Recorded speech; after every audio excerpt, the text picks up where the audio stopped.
beaux petits verres tendres, des pousses de sapin que j'aime tant au printemps.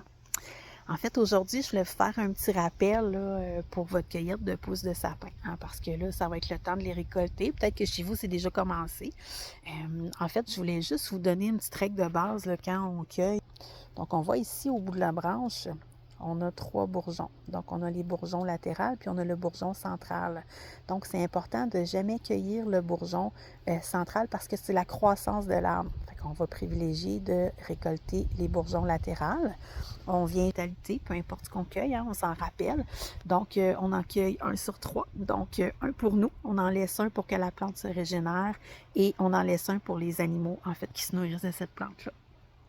Je voulais vous parler aussi des propriétés du sapin, hein. En fait, le sapin, c'est spécialiste du système respiratoire.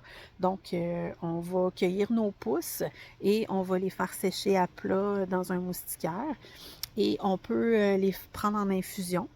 Puis on peut les faire aussi en macération pour se faire un onguent aussi pour les voies respiratoires. Donc un peu comme le VIX qu'on connaît. Donc c'est version nature hein, avec le sapin. On peut aussi le faire macérer, se faire un miel en fait de sapin pour les mal de gorge.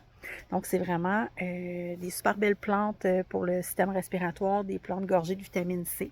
Alors voilà, donc bonne cueillette et soyez responsables.